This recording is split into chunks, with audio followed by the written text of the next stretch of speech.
I'm not advocating that you don't ever do those things if you enjoy them. Some people really enjoy that, or the challenge of, I go back to just because it's something, flipping the tires or that.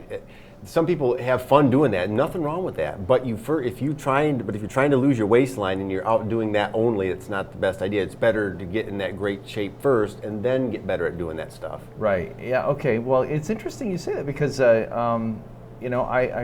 really was getting upset that I'm not achieving any results. Yeah. And I know that my ankles and the plantar fasciitis and basically what's happening with my feet is all because of this weight that I'm carrying around.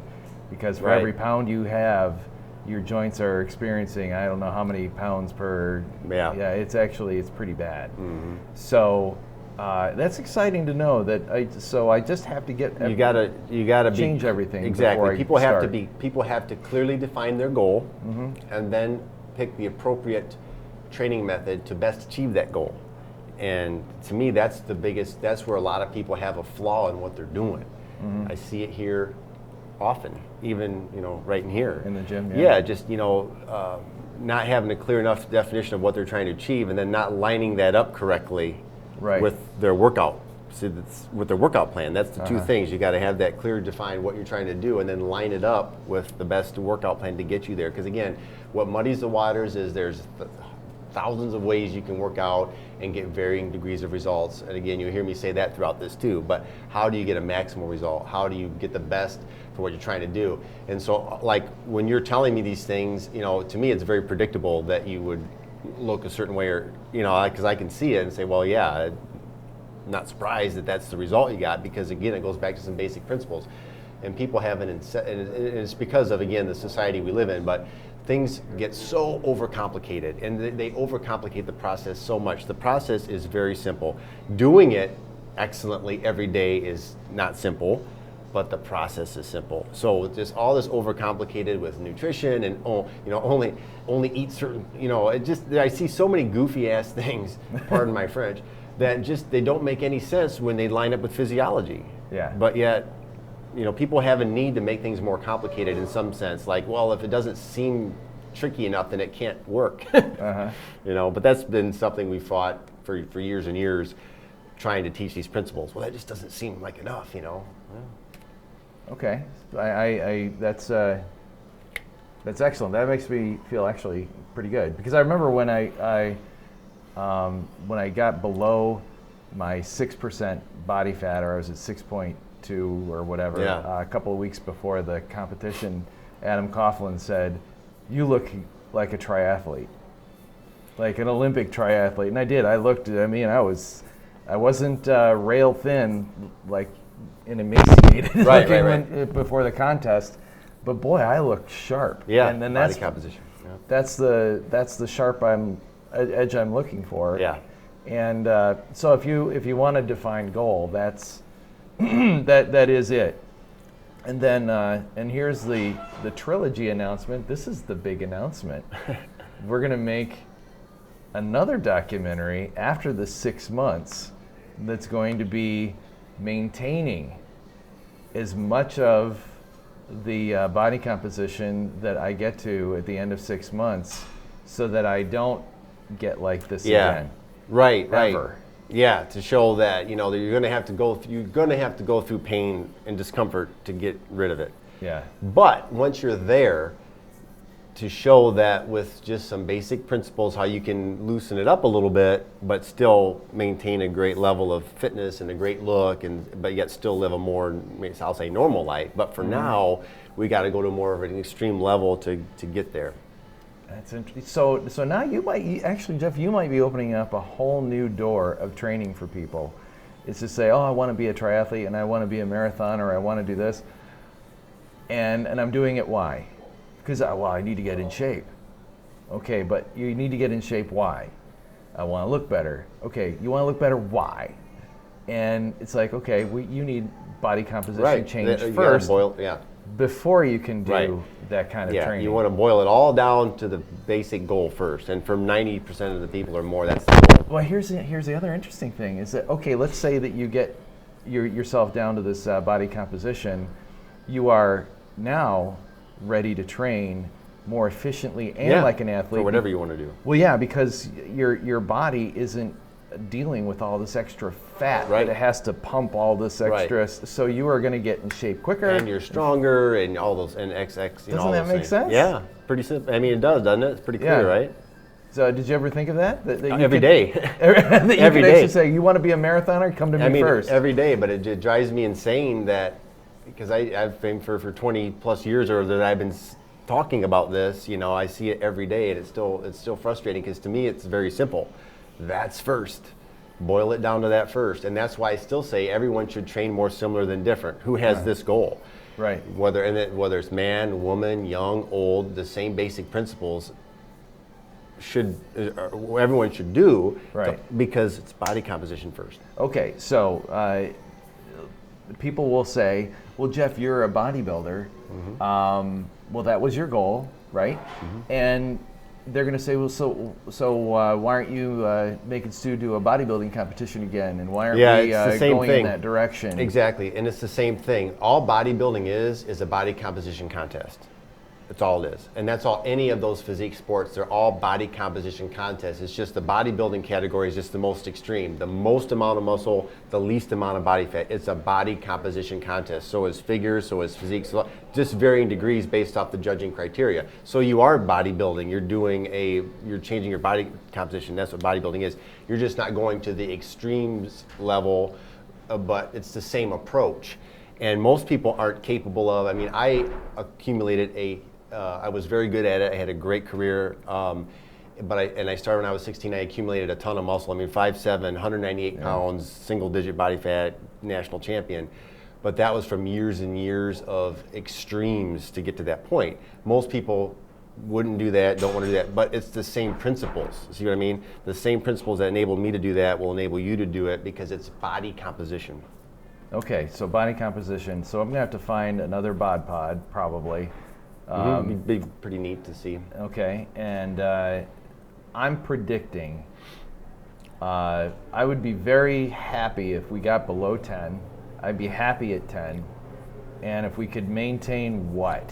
What do you think we should maintain? You know, I'm not big on trying to guess numbers, because for me it's still more visual than anything. It'll be nice to know what that number is, but to me it's like, for the individual, it's like the goal is looking in the mirror and being happy or satisfied, or whatever term you want, and then maintain that.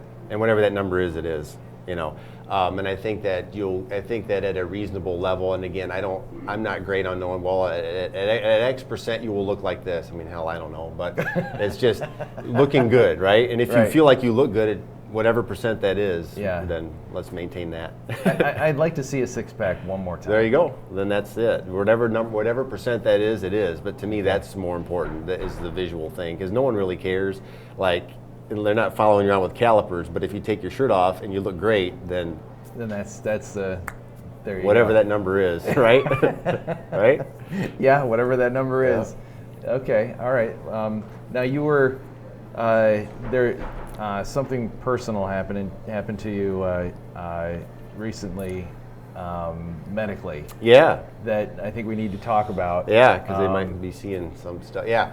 Well, I recently it was a kind of a little bit of a close call. I had a spot I was watching on my leg, a mole that was looking suspicious. Been watching it, went in and had it looked, and it was whatever the classification was, but it was in the severe state, which was right before melanoma. So I had it removed, and everything should be fine, and it wasn't quite there yet, but if it would have went unchecked, it could have been bad. And I have some other spots I have to go back and look at. The reason I bring this up was, well, this is a result of the years of bodybuilding and having to be tan and laying out in the sun for hours, as well as going to tanning booths to get a base tan to help your skin tone, and then, you know, before going into competition. So the reason I bring this up, two reasons. One, if guys or girls were like me years ago and were doing it or are still doing it for competitions, pay attention. First of all, I would say don't do it. Get your color from a bottle now with the stuff. But secondly, pay attention and get stuff checked out just in case, because the sooner you get it, if there is any issues, you know, the better. But it's another illustration of, and this is probably a whole nother topic, but nothing. Just but how let it go. how the ideal the ideal physique, the ideal skin color, everything that has been fashioned to us is really not healthy. The picture of health is the tanned, ripped guy or girl. And people used to make fun of me because I'm a more fair-skinned guy, and they still do make fun of me now, like, oh, you need to get some sun. I'm like, okay. But when I was younger, that bothered me. It did. And when I was trying to compete, and, you got to be tan and everything like that. So, I would lay out in the sun, and if I worked at it, I could get a tan. And when I lived in Colorado those last few years, I would lay out. I would go to the tanning booth and also lay out on the weekends because it helped the skin tone. But now I'm dealing with that and have to go get some more spots checked and things like that. But again, there's a falseness between really the picture that's created in magazines by what's an ideal and healthy versus what really is. So pay attention, stay out of the sun without sunscreen, and get yourself checked out if you did it for years and have anything that you got to watch. Yeah, okay, that's good advice. Now, talking about bodybuilding, which is something that you've done forever and ever and ever. Yeah, long time. People probably want to know what you think of the direction that bodybuilding is going. Because I was online and I was shocked that Al Nasser, or that Nasser guy, he died. A lot of those names, different names of people who you probably recognize have passed away in the last 5-6 years. A lot of bodybuilders. I couldn't believe how many bodybuilders had died. Yeah. And so, I don't know. Just tell me what you think. This is a sport that got you to where you are and gave you all the great things that you have. But what, Yeah, I mean, as far as I even struggle calling it a sport anymore, to be honest with you. Just because of it's become more and more and more over the years drug infused and at the high level. Like, I don't even pay attention to the pro shows, or I couldn't tell you who's really the top guys or anything like that. I'm just not really that interested in it. And I always say it's not a judgment. Like, if people choose to go that way and take the drugs and do whatever, then I'm not like, shame on you. I mean, do what you want. But to me, I'm just not, it doesn't excite me. It doesn't motivate me. Mm-hmm. And like, there's guys that are the top guys right now in the sport and the Olympia and stuff that I've competed against and, even beat some of them head to head. And I don't begrudge them for what they're doing. But I also I don't feel right celebrating it either. Like, man, good for you. Because of the route they chose. I just don't believe in that. But again, it's fine if that's what you want to do. But to back up, my interest in the sport is really, or endeavor, whatever you want to call it, really isn't there other than helping people. So in other words, if somebody really wants to achieve something great, I know it like the back of my hand, so I can help you get there. I enjoy that part of it. But as far as like going to contests, unless I help someone be in it or paying attention, it just doesn't do it for me, because I know the drug infusion that is there, and that doesn't. I can't celebrate that. Well, when you go to these contests, because Josh, who we are revealing a little bit at a time, right, as well, he got pretty ripped as well. 4%. 4% body fat. He's one of your trainers here, right? Correct. And so I was at the bodybuilding contest.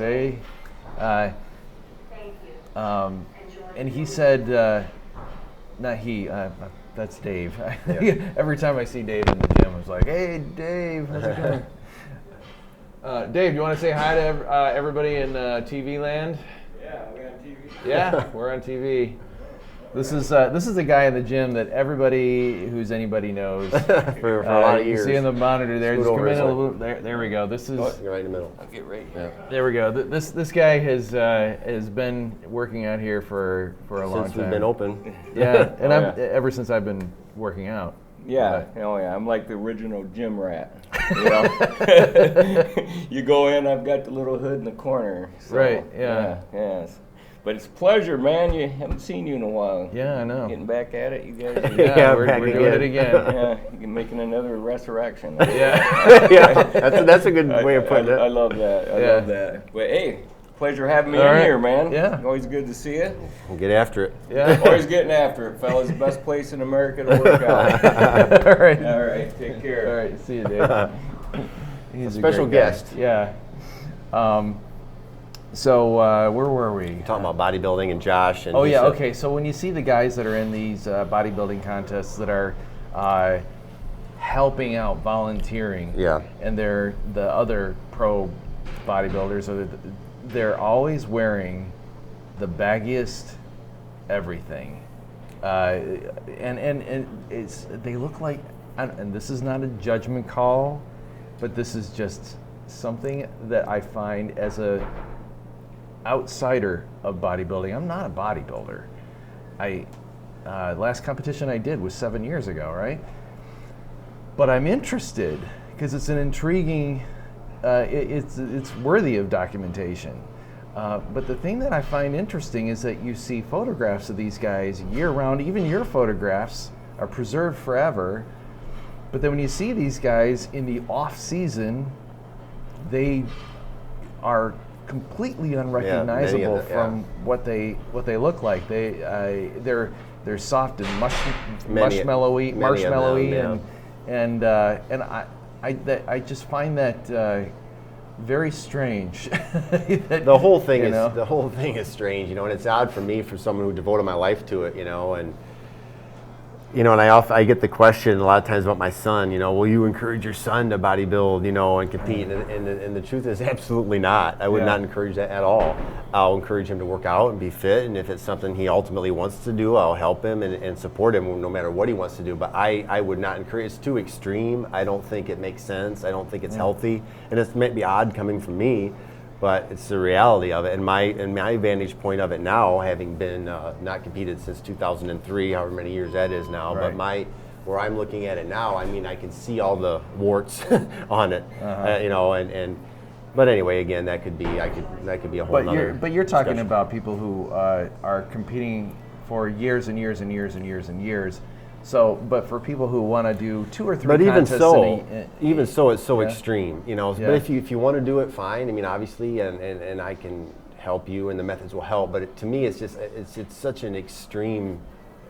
It goes beyond. It goes beyond. It goes beyond, and it's not gonna. If you do a few of them, it's not gonna have any long-term health things for the individual. I don't mean that, but I just mean it's such an extreme. Well, the documentary, the first one, shows just how extreme it is to live like that, and there are people who live like that every single day for years, and what a stress it puts on you. And then you got to find out is the return really there for it? Yeah. And I don't know. And again, that's a whole nother thing. So we just started tap our foot into that water for we'll probably talk about it more. But the real question was, I don't pay much attention to it. My emphasis is on helping people get in great shape and achieving more than maybe they thought possible. That's why I don't necessarily call myself like a trainer as much as I do like a transformation specialist. Let me help you transform. Because these basic principles, that's what they do, and there is value in that. Right. There is absolute value in that because people are working out and they're doing methods. I won't say they're not wasting their time, but they're not getting the result they want. They're getting frustrated. They're working hard. Their body's not changing to the way they want, to the point where they either give up or they do consider drugs or they stop working out or whatever. And that's, I think, why I'm here. Oh, yeah, and that's why everybody's out there. Yeah. Wanted to figure out, what's the secret, dude? What's the secret? Right. Now, before we wrap up,